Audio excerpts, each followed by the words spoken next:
Israel और फिलिस्तीन के बीच एक बार फिर से विवाद अपने चरम पर है। 2 दिन पहले वेस्ट बैंक में घातक इजरायली आर्मी स्ट्राइक के बाद अचानक से आतंकी हमले बढ़ गए हैं। यहाँ पिछले 2 दिनों से लगातार हमले हो रहे हैं। ईस्ट जेरूसलम में शनिवार को एक 13 साल के फिलिस्तीनी हमलावर ने फायरिंग की, जिसमें 2 इजरायली नागरिक घायल हो गए।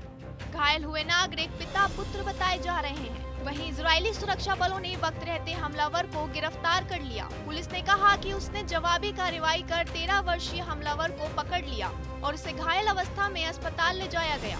हमलावर की स्थिति के बारे में कुछ नहीं बताया गया है। इससे एक दिन पहले ही एक पूजा स्थल के बाहर एक अन्य हमलावर ने 7 लोगों को मार डाला था।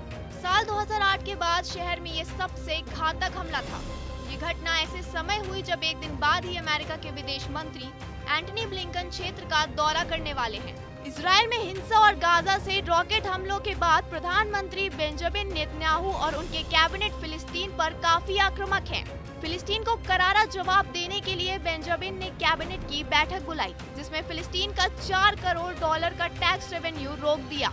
ये टैक्स इजराइल वसूलता है और आमतौर पर फिलिस्तीनी अथॉरिटी को ट्रांसफर करता है। इजराइल के वित्त मंत्री ने कहा, जब तक फिलिस्तीनी अथॉरिटी आतंक पालेगा और दुश्मन जिंदा है, हमें उसे टैक्स ट्रांसफर करने में कोई दिलचस्पी नहीं है। वहीं पीएम बेंजामिन ने कहा कि वो इस क्रूर आतंकी हमले के जिम्मेदारों को करारा जवाब देंगे, जो हमें चोट पहुंचाने की कोशिश करने वालों के साथ ही उसके मददगारों पर भी करारी चोट करेंगे। हम पहले ही आतंकवादी समर्थकों, सहयोगियों और भड़काने वालों की व्यापक गिरफ्तारी कर चुके हैं। आतंकियों का समर्थन करने वालों से अतिरिक्त कीमत वसूलने के लिए हम एक त्वरित प्रक्रिया में आतंकवादियों के घरों को सील और नष्ट कर देंगे। यह प्रक्रिया कल ही शुरू हो चुकी है और प्रगति पर है। उन्होंने कहा, मैं आतंकवाद से लड़ने के लिए कैबिनेट में एक्स्ट्रा उपाय लाऊंगा। इसमें अधिकृत नागरिकों के लिए बंदूक लाइसेंसिंग में तेजी लाने और विस्तार करना शामिल है। आपको बता दें, एक दिन पहले इजराइल ने रॉकेट हमलों के जवाब में गाजा पर रात भर बमबारी कर गाजा का बाजा बजा दिया था। इजरायली लड़ाकू विमानों ने गाजा पट्टी में हमास की रॉकेट फैक्ट्री और ट्रेनिंग सेंटर को निशाना बनाया था।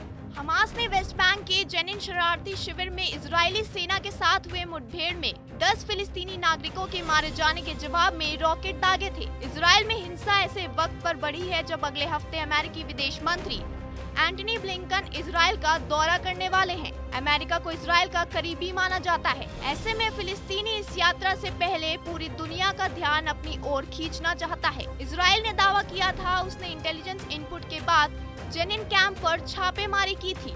आज के लिए बस इतना ही। देश दुनिया की तमाम बड़ी खबरों के लिए बने रहिए हमारे साथ और देखते रहिए TV9 डिजिटल। धन्यवाद।